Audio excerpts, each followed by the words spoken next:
So I've just recently completed Link's Awakening on the Switch, and it was such a breath of fresh air. A classic Zelda game with the classic Zelda formula. It just dawned on me, Breath of the Wild was the last mainline Zelda game that I've played, and it strikes me just how different it is from other Zelda games. Like I just said, I just recently beat Link's Awakening on the Switch, and it reminded me just how different Breath of the Wild is from other Zelda games. From the linearity to the dungeons, exploration, and even the puzzle solving. Breath of the Wild did a lot of things different, and in many aspects, I think that it surpasses previous Zelda games. But there's something about previous Zelda games that's just amazing. Everyone that's watching right now, if you could take a moment to like and subscribe, it's very much appreciated. So I view the main Zelda formula as these few things: exploration, puzzle solving, and the utilization of items, of which can be broken down. Exploration is one of the strong suits of Breath of the Wild. While we've seen somewhat open worlds in the Zelda series before, Breath of the Wild's world is the first truly open world in the Zelda series. Not only that, but the world has a lot of stuff to do in it. Shrines, settlements, overworld bosses, and even side quests. You'll always have something to do in the world of Breath of the Wild. And the thing that I think made Breath of the Wild is the exploration. I'm sure you all remember playing Breath of the Wild and you're heading towards an objective, and off in the distance you see a Lionel running around, or you see a Korok puzzle, or even a new settlement. Instantly you're taken off your path of what you're doing and you're going on to a new objective. That's a stark difference from previous Zelda games in the past. Usually Zelda games are much more linear from point A to point B, and in many ways that linearity works in some instances in games that have a heavy story, but in Breath of the Wild there's a heavy emphasis on exploration as its main focus. With Breath of the Wild having an open world, I think that the ways you're able to explore the world also matter. Many of the ideas for Breath of the Wild originated in Skyward Sword, and in Breath of the Wild were expanded upon. Things like the addition of climbing, almost any obstacle, and the paraglider really changed the way that you explore the world. Climbing is used to explore every bit of the world, while the paraglider is used to traverse large distances. This adds some sense of realism in the game, and is a great thing to incorporate in a world as massive as Breath of the Wild's. Okay, so naturally, when you think of puzzles in the Zelda series, the first thing you think of is dungeons.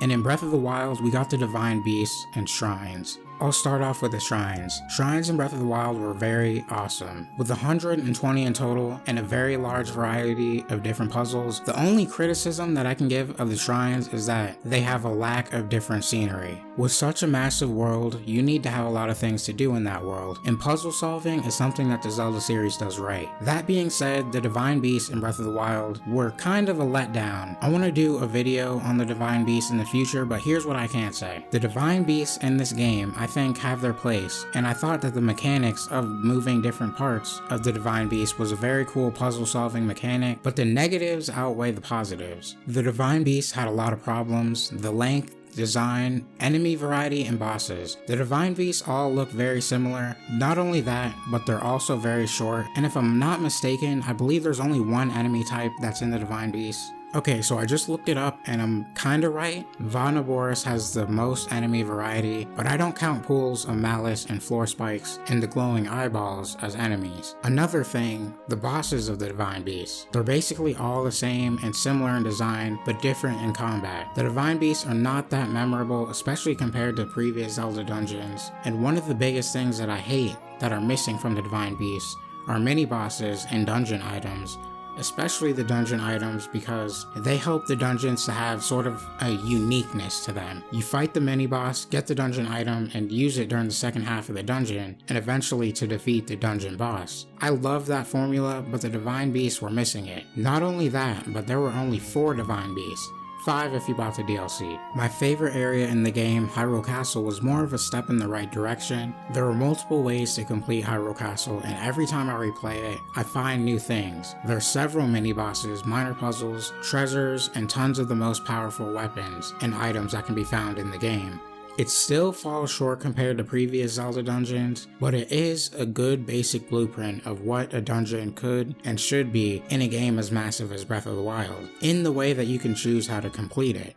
In Breath of the Wild, we got the Sheikah Slate, Champion's abilities, and the ability to climb. That was the replacement for dungeon items in Breath of the Wild. You're given all your Sheikah Slate abilities in about the first hour and a half of Breath of the Wild, and you get your Champion's abilities after you complete the Divine Beasts. Now, I understand the reason that Nintendo did this. There is a massive emphasis on the world in Breath of the Wild, and they wanted you to be able to explore it in any way that you want from the very beginning. You could go straight to Ganon from the very beginning, but you're heavily rewarded by doing more things in the world. I understand that is how the game is designed, but I think that it would have been cool if you go to the Divine Beast and gotten a dungeon item and used it, and used these items to solve puzzles around the world. It would have been great if not every location was available to you from the start, and as you progress through the game, more places and puzzles would have been accessible, like in previous Zelda games. Link's Awakening is a perfect example of this. As you progress through the dungeons, most of the time you use the dungeon item you received from the completed dungeon to access the next area and its heart pieces. For example, after you beat the Bottle Grotto and get the Power Bracelet, you're able to access several heart pieces, get the Slime Key, and move south to the Key Cavern. Hopefully in the sequel to Breath of the Wild, we see the return of traditional items and the integration of those items in this world. I think that at the least they will go somewhat in the direction of previous Zelda games. Honestly, in my opinion, the perfect Zelda game is a mix of the Breath of the Wild formula and the classic Zelda formula. It would be perfect. But I want to know what you guys think about the Zelda formula in the comment section below. I want to know, do you like the classic Zelda formula or the current Breath of the Wild formula more? Also, with all the talk of the classic Zelda formula, Skyward Sword HD is coming out on Friday, which is actually tomorrow. And I'm very excited to have a classic Zelda 3D game coming to the Switch, which is the first 3D Zelda game to come out since Breath of the Wild. The game looks absolutely amazing, and there are a lot of quality of life improvements from the original release in 2011. But now I just want to get my hands on the Skyward Sword Joy-Cons, which I'm going to be figuring out, I don't know, maybe later today. And hopefully you guys can get an unboxing video tomorrow when the game comes out. But I hope you guys enjoyed the video, and remember to like, comment, and subscribe, and I'll see you guys in the next one. Peace.